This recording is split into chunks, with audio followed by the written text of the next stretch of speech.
Hi hello ನಮಸ್ಕಾರ viewers, welcome back to your my channel. ಸ್ನೇಹಿತರೆ, ನಾನು ಇವತ್ತು ತೋರಿಸ್ತಾ ಇರುವಂಥ ಏನಪ್ಪ ಗಿಡ ಅಂದರೆ ಇದು ಸದಾ ಪುಷ್ಪ ಹೂವಿನ ಗಿಡ. ನೋಡಿ ಸ್ನೇಹಿತರೆ, ದಿನಾಲೂ ಹೂವು ಬಿಡುತ್ತೆ ಸ್ನೇಹಿತರೆ, ದಿನಾಲೂ ಹೂವು ಬಿಡುತ್ತೆ. ಹಾಗೆ ಇದು ಎಲ್ಲಿ ಬೇಕಾದರೂ ಕೂಡ ಅಲ್ಲಿ ಬೆಳೆಯುತ್ತೆ ಸ್ನೇಹಿತರೆ.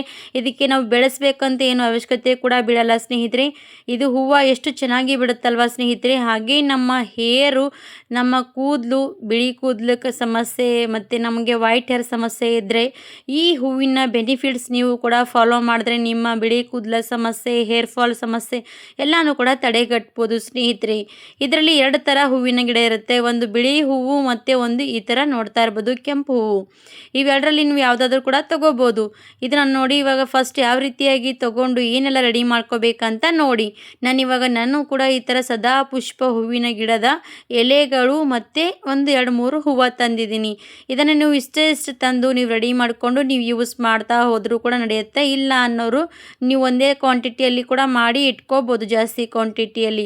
ಹಾಗಾದರೆ ಸದಾ ಪುಷ್ಪ ಹೂವು ದಿನಾಲು ಯಾವ ರೀತಿಯಾಗಿ ಹೂವು ಮತ್ತು ಗಿಡ ಬೆಳೀತಾ ಹೋಗುತ್ತಲ್ವ, ಅದೇ ರೀತಿಯಾಗಿ ನಮ್ಮ ಹೇರು ಗ್ರೋತ್ ಆಗುತ್ತೆ ಸ್ನೇಹಿತರೆ. ನೋಡ್ತಾ ನೋಡ್ತಾ ನಮ್ಮ ಹೇರು ಮೊಳಕಾಲವರೆಗೂ ಕೂಡ ಉದ್ದ ಆಗುತ್ತೆ. ಹಾಗೆ ಬಿಳಿ ಕೂದಲ ಸಮಸ್ಯೆ ಕೂಡ ಕಡಿಮೆ ಆಗುತ್ತೆ ಸ್ನೇಹಿತರೆ. ಇದರಲ್ಲಿ ಆಯುರ್ವೇದಿಕಲ್ಲಿ ಇರುವಂಥ ಬೆಸ್ಟ್ ಗುಣಗಳು ಇದರಲ್ಲಿ ಕೂಡ ಇರುವಂಥದ್ದು ಸ್ನೇಹಿತರೆ. ದೇಹಕ್ಕೂ ಕೂಡ ಒಳ್ಳೆಯದು. ಹಾಗಾಗಿ ನಾವು ನಮ್ಮ ಬಿಳಿ ಕೂದಲಿಗೆ ಯಾವ ರೀತಿಯಾಗಿ ಕಪ್ಪು ಕೂದಲು ಮಾಡ್ಕೋಬೋದು, ಹಾಗೆ ನಮಗೆ ಕೂದಲು ಕೂಡ ಗ್ರೋತ್ ಮಾಡ್ಕೋಬೋದು ಅಂತ ತೋರಿಸ್ತಾ ಇದ್ದೀನಿ. ಇವಾಗ ಫಸ್ಟು ಏನು ಮಾಡಬೇಕಂದ್ರೆ ಒಂದು ಕಬ್ಬಿಣದ ಕಡೆಯನ್ನು ತೊಗೊಂಡಿರುವಂಥದ್ದು. ಇವಾಗ ಕಬ್ಬಿಣದ ಕಡೆಯಲ್ಲಿ ನಾನು ಏನು ಮಾಡ್ತೀನಿ ಅಂದರೆ, ಈಗ ಸದಾ ಪುಷ್ಪ ಹೂವು ಕೂಡ ಹಾಕಿದ್ದೀನಿ, ಹಾಗೆ ನನ್ನ ಎಲೆಗಳು ಕೂಡ ಹಾಕಿದ್ದೀನಿ. ಇದು ನಾನು ಒಂದು ಮನೆಯಲ್ಲಿ ಬೆಳೆಸ್ತಾ ಇದ್ದೀನಿ, ಒಂದು ಕುಂಡದಲ್ಲಿ. ನಿಮಗೂ ಕೂಡ ಬೇಕಾದರೆ ನೀವು ಕೂಡ ಬೆಳೆಸ್ಕೋಬೋದು. ಇಲ್ಲಾಂದರೆ ನಿಮ್ಮ ಮನೆ ಹತ್ತಿರ ಎಲ್ಲಾದರೂ ಕೂಡ ಇದ್ದರೆ ಈ ಥರ ತಂದು ಯೂಸ್ ಮಾಡ್ಕೋಬೋದು. ಇವಾಗ ಇದು ಕೂಡ ಕಡೆಯಲ್ಲಿ ಹಾಕಿದಾದ್ಮೇಲೆ ನಾನು ಇವಾಗ ಏನು ಹಾಕ್ತಾ ಇದ್ದೀನಿ ಅಂದರೆ ಕಲೋಂಜಿ ಅಂದರೆ ಕಪ್ಪು ಜೀರಿಗೆಯನ್ನು ಕೂಡ ಆ್ಯಡ್ ಮಾಡ್ತಾ ಇದ್ದೀನಿ.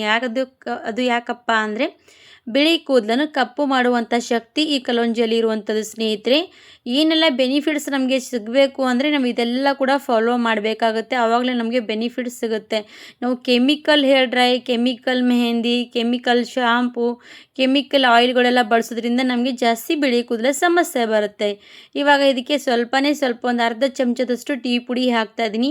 ಟೀ ಪುಡಿ ಕೂಡ ಬೆನಿಫಿಟ್ಸ್ ತುಂಬಾ ಚೆನ್ನಾಗಿರುವಂಥದ್ದು. ಹೇರ್ ಗ್ರೋತ್ ಆಗುತ್ತೆ, ಹೇರ್ ಶೈನಿಂಗ್ ಆಗುತ್ತೆ. ಅದು ಕೂಡ ಬಿಳಿ ಕೂದಲನ್ನು ಕಪ್ಪು ಮಾಡುವಂಥ ಶಕ್ತಿ ಇರುವಂಥದ್ದು. ಹಾಗಾಗಿ ನಾನಿವಾಗ ಇದರಲ್ಲಿ ಕಲೋಂಜಿ ಮತ್ತು ಟೀ ಪುಡಿ ಮತ್ತು ಇದಕ್ಕೆ ಸದಾ ಪುಷ್ಪ ಹೂವುಗಳು ಕೂಡ ಹಾಕಿದ್ದೀನಿ. ಇವಾಗ ಇವಿಷ್ಟು ಕೂಡ ಹೂವು ಎಲೆ ಎಲ್ಲ ಹಾಕಿದಾದ್ಮೇಲೆ ಮತ್ತೆ ನಾನು ಇದಕ್ಕೆ ಕರಿಬೇವನ್ನು ಹಾಕ್ತಾಯಿದ್ದೀನಿ. ಕರಿಬೇವು ಕೂಡ ನಮ್ಮ ವೈಟ್ ಹೇರ್ಸನ್ನು ಬ್ಲ್ಯಾಕ್ ಮಾಡುತ್ತೆ ಸ್ನೇಹಿತರೆ. ಸ್ಪೀಡಾಗಿ ನಮ್ಮ ವೈಟ್ ಹೇರ್ಸ್ ಕೂಡ ಬ್ಲ್ಯಾಕ್ನೆಸ್ ಮಾಡುವಂಥದ್ದೇ ಕರಿಬೇವು. ಹಾಗಾಗಿ ಇವು ಕೂಡ ಇದರಲ್ಲಿ ಹಾಕಬೇಕಾಗುತ್ತೆ. ಇದೆಲ್ಲ ಕೂಡ ಹಾಕಿ ಈ ಥರ ಚೆನ್ನಾಗಿ ನೋಡ್ತಾನೆ ಇರ್ಬೋದು. ಸಣ್ಣ ಫ್ಲೇಮಲ್ಲಿ ಇಟ್ಕೊಂಡು ಎಲ್ಲ ಕೂಡ ಫ್ರೈ ಮಾಡ್ತಾಯಿದ್ದೀನಿ. ನಮಗೆ ಜಾಸ್ತಿ ದಿನಗಳ ಕಾಲ ಬರಬೇಕು ಅಂದರೂ ಕೂಡ ನೀವು ಇದನ್ನು ರೆಡಿ ಮಾಡಿ ಇಟ್ಕೊಂಡ್ಬಿಟ್ರೆ, ವರ್ಷ ನೀವು ಇದನ್ನು ರೆಡಿ ಮಾಡಿ ಇಟ್ಕೊಂಡ್ಬಿಟ್ರೆ ಸಾಕು. ನಿಮ್ಮ ಹೇರು ಎಷ್ಟೇ ವರ್ಷ ಪೂರ್ತಿ ಬಿಳಿ ಕೂದಲ ಸಮಸ್ಯೆ ಬರದೇ ರೀತಿ ಕೇರ್ ಮಾಡುತ್ತೆ ಸ್ನೇಹಿತರೆ. ಹಾಗಾಗಿ ಈ ಥರವಾಗಿ ನಿಮಗೂ ಕೂಡ ಬಿಳಿ ಕೂದಲ ಸಮಸ್ಯೆ ಇದ್ದರೆ ನ್ಯಾಚುರಲ್ ಆಗಿರುವಂಥ ಈ ಹೇರ್ ಆಯಿಲ್ ಖಂಡಿತವಾಗಿ ಟ್ರೈ ಮಾಡಿ. ನಿಮ್ಮ ವೈಟ್ ಹೇರ್ಸ್ ಬ್ಲ್ಯಾಕ್ ಮಾಡ್ಕೊಳ್ಳಿ, ಹಾಗೆ ಹೇರ್ ಗ್ರೋತ್ ಕೂಡ ಮಾಡ್ಕೊಳ್ಳಿ ಸ್ನೇಹಿತರೆ. ಹಾಗೆ ಇದ್ರ ಜೊತೆಗೆ ನಾನು ಇವಾಗ ಏನು ಸೇರಿಸ್ತೀನಿ ಅಂದರೆ 2 ಲವಂಗವನ್ನು ಕೂಡ ಅದರಲ್ಲಿ ಸೇರಿಸ್ಕೋಬೇಕು. ಅದು ಲವಂಗ ಕೂಡ ನಮ್ಮ ಸ್ಕ್ಯಾಲ್ಪನ್ನು ಸ್ಟ್ರಾಂಗ್ ಆಗಿ ಮಾಡುತ್ತೆ ಸ್ನೇಹಿತರೆ. ನಮ್ಮ ಸ್ಕ್ಯಾಲ್ಪ್ ಸ್ಟ್ರಾಂಗ್ ಆಗಿದ್ದರೆ ನಮ್ಮ ವೈಟ್ ಹೇರ್ಸ್ ಕೂಡ ಬ್ಲ್ಯಾಕ್ನೆಸ್ ಮಾಡೋದಕ್ಕೆ ಸಹಾಯ ಮಾಡುತ್ತೆ. ಹಾಗಾಗಿ ಏಜ್ಗಿಂತ ಮುಂಚೆನೇ ನನಗೆ ತಲೆಯಲ್ಲಿ ವೈಟ್ ಹೇರ್ಸ್ ಆಗ್ತಾ ಇದೆ, ನನಗೆ ಜಾಸ್ತಿನೇ ಸಮಸ್ಯೆ ಇದೆ, ಮಕ್ಕಳು ಕೂಡ ಈ ಥರ ವೈಟ್ ಹೇರ್ಸ್ ಆಗ್ತಾ ಇದೆ, ಹಾಗೆ ಅಜ್ಜಿದರಾಗಲಿ ಅಮ್ಮಂದಿರಾಗಲಿ ಎಲ್ರಿಗೂ ಕೂಡ ವೈಟ್ ಹೇರ್ಸ್ ಇದ್ದೇ ಇರುತ್ತೆ. ಅವರಿಗೆ chemical hair dry, chemical hair ಪ್ಯಾಕ್ಗಳನ್ನು ಬಳಸೋದಕ್ಕೆ ಆಗಲ್ಲ, ಯಾಕಂದರೆ ಸೈಡ್ ಎಫೆಕ್ಟ್ ಜಾಸ್ತಿ ಇರುತ್ತೆ. ಆವಾಗ ಅವರಿಗೆ ಇದನ್ನು ಶೇರ್ ಮಾಡಿ ಅವರು ಕೂಡ ಟ್ರೈ ಮಾಡಿದ್ರೆ ಅವರು ಕೂಡ ಶಾಕ್ ಆಗ್ತಾರೆ ಸ್ನೇಹಿತರೆ. ಎಷ್ಟೇ ಏಜ್ ಆದವರಾಗಲಿ ಅವರು ಇದನ್ನು ಟ್ರೈ ಮಾಡ್ತಾ ಹೋದರೆ ಅವರ ಹೇರ್ ಕೂಡ ಬ್ಲ್ಯಾಕ್ ಆಗಿ ಉಳಿದು ಬಿಡುತ್ತೆ ಸ್ನೇಹಿತರೆ. ಅಷ್ಟು ಬೆನಿಫಿಟ್ಸ್ ಇರುವಂಥದ್ದು. ಇವಾಗ ಇದೆಲ್ಲ ಕೂಡ ಫ್ರೈ ಮಾಡ್ಕೊಂಡಾದ್ಮೇಲೆ ನಾನು ಇವಾಗ ಇದಕ್ಕೆ ಪ್ಯೂರ್ ಆಗಿರುವಂಥ ಕೊಬ್ಬರಿ ಎಣ್ಣೆ ಸೇರಿಸ್ತಾ ಇದ್ದೀನಿ.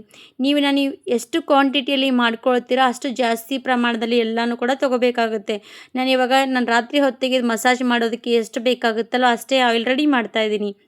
ಹಾಗಾಗಿ ನಾನು ಸ್ವಲ್ಪ ಕ್ವಾಂಟಿಟಿಯಲ್ಲಿ ಮಾಡ್ತಾಯಿದ್ದೀನಿ. ನೀವು ಬೇಕಾದರೆ ಜಾಸ್ತಿ ಕ್ವಾಂಟಿಟಿಯಲ್ಲಿ ಮಾಡಿ ಸ್ಟೋರ್ ಮಾಡಿ ಇಟ್ಕೋಬೋದು. ಇಲ್ಲ ಅನ್ನೋರು ಈ ಥರ ಸ್ವಲ್ಪನೇ ತಂದು ಈ ಥರ ಮಾಡಿಕೊಂಡು ನೀವು ಈ ಥರ ಮಾಡಿ ಕೂಡ ಅಪ್ಲೈ ಮಾಡ್ಕೋಬೋದು. ಇವಾಗ ನೋಡಿ ಚೆನ್ನಾಗಿ ಎಣ್ಣೆ ಇದರಲ್ಲಿ ಹಾಕಿ 1-2 ಸೆಕೆಂಡ್ ಕೂದಿಸ್ಬೇಕು. ಅಂದರೆ 1-2 ಸೆಕೆಂಡ್ ಬಿಸಿ ಮಾಡ್ಕೋಬೇಕು. ಆಮೇಲೆ ಸ್ಟವ್ ಆಫ್ ಮಾಡಿಬಿಡಬೇಕು. ಈ ಥರ ಮಾಡಿದ್ವಿ ಅಂದರೆ ಎಣ್ಣೆ ನೋಡಿ ತೋರಿಸ್ತೀನಿ ನಿಮಗೆ ಯಾವ ರೀತಿಯಾಗಿ ಬ್ಲ್ಯಾಕ್ ಆಗಿಬಿಡುತ್ತೆ ಅಂತ. ಅದರಲ್ಲಿ ಕಲೋಂಜಿ ಇರುವಂಥದ್ದು, ಹಾಗೆ ಲವಂಗ, ಮತ್ತು ಇದರಲ್ಲಿ ಹಾಕಿರುವಂಥ ಟೀ ಪುಡಿ, ಮತ್ತು ಇದು ಸದಾ ಪುಷ್ಪ ಗಿಡ ಹೂವು, ಎಲೆ ಇವೆಲ್ಲ ಕೂಡ ಹಾಕಿರ್ತೀವಿ, ಕರಿಬೇವು ಹಾಕಿರ್ತೀವಿ. ಇವೆಲ್ಲ ಗುಣಮಟ್ಟ ಶಕ್ತಿ ಈ ಎಣ್ಣೆಯಲ್ಲಿ ಬಂದುಬಿಡುತ್ತೆ ಸ್ನೇಹಿತರೆ. ಇವಾಗ ಸ್ಟವ್ ಆಫ್ ಮಾಡಿದಾದಮೇಲೆ ಒಂದು ಬಟ್ಲಲ್ಲಿ ನಾನು ಇವಾಗ ಎಣ್ಣೆಯನ್ನು ಸೋದಿಸ್ತಾ ಇದ್ದೀನಿ. ನಿಮಗೆ ಸೋದಿಸುವಾಗ ಈ ಥರ ಟೀ ಸೋಸುವಂಥದ್ದು ತೊಗೋಬೇಕು. ಅದು ಸ್ಟೀಲ್ ಇರುವಂಥದ್ದು ತೊಗೊಳ್ಳಿ, ಯಾಕಂದರೆ ಪ್ಲಾಸ್ಟಿಕ್ ಏನಾಗುತ್ತೆ ಅಂದರೆ ಸುಟ್ಟೋಗುತ್ತೆ. ಎಣ್ಣೆ ಬಿಸಿ ಇದೆಯಲ್ಲ ಅದಕ್ಕೋಸ್ಕರ ಈ ಥರ ಸೋದಿಸ್ಕೊಂಡು ತೊಗೋಬೇಕು. ನೋಡಿ ಪೂರ್ತಿಯಾಗಿ ನಾನು ಎಣ್ಣೆ ಸೋದಿಸ್ತಾ ಇದ್ದೀನಿ. ತೋರಿಸ್ತೀನಿ ನಿಮ್ಗೆ ಯಾವ ರೀತಿ ಅಂತ. ಇದನ್ನು ಜಾಸ್ತಿ ಹೊತ್ತು ಎಣ್ಣೆ ಕುದಿಸ್ಬೇಕು ನಮಗೆ ಈ ಥರ ಆ ಥರ ಏನಿಲ್ಲ. ನೋಡಿ 1-2-3 ನಿಮಿಷ ಎಣ್ಣೆ ಇದರಲ್ಲಿ ಹಾಕಿ ಬಿಸಿ ಮಾಡಿದ್ರೆ ಸಾಕು. ಇದರಲ್ಲಿರುವಂಥ ಪವರ್ ಎಲ್ಲ ಕೂಡ ಎಣ್ಣೆಯಲ್ಲಿ ಬಂದುಬಿಡುತ್ತೆ. ಅಷ್ಟು ಪವರ್ಫುಲ್ ಆಗಿರುವಂಥ ಈ ಹೇರ್ ಆಯಿಲು ಖಂಡಿತವಾಗಿ ನೀವು ಬ್ಲ್ಯಾಕ್ ಮಾಡ್ಕೋಬೇಕು, ನಮ್ಮ ಕೂದಲು ಬೆಳೆಸ್ಕೋಬೇಕು ಅಂದರೆ ಈ ಹೇರ್ ಆಯಿಲನ್ನು ಬಳಸಿದ್ರೆ ಸಾಕು. ನಿಮ್ಮ ಹೇರು ಗ್ರೋತ್ ಆಗ್ತಾ ಆಗ್ತಾ ನೀವೇ ನೋಡಿ ಮತ್ತೆ ಮತ್ತೆ ಕಟ್ ಮಾಡೋದಕ್ಕೆ ಸಹಾಯ ಮಾಡ್ಕೊಳ್ತೀರಾ. ಯಾಕಂದರೆ ಅಷ್ಟು ಕಟ್ ಮಾಡುವಷ್ಟು ನಮ್ಮ ಕೂದಲು ಗ್ರೋತ್ ಆಗುತ್ತೆ ಸ್ನೇಹಿತರೆ. ಹಾಗೆ ಬಿಳಿ ಕೂದಲು ಅಜ್ಜಿಂದ್ರಿಗಾಗಲಿ ಅಮ್ಮಂದಿರಿಗಾಗಲಿ ಕೂಡ ಬರದೇ ರೀತಿ ಕೇರ್ ಆಗುತ್ತೆ. ಇವತ್ತು ನೋಡಿದಿರುವಂಥ ಈ ಹೇರ್ ಆಯಿಲು ನಿಮಗೂ ಕೂಡ ಇಷ್ಟ ಆದರೆ ನಿಮ್ಮ ಅಜ್ಜಿಯಂದಿರಿಗಾಗಲಿ ಅಮ್ಮಂದಿರಿಗಾಗಲಿ ಎಲ್ಲರಿಗೂ ಕೂಡ ಇಷ್ಟ ಆಗುತ್ತೆ, ಅವರಿಗೂ ಕೂಡ ಶೇರ್ ಮಾಡಿ.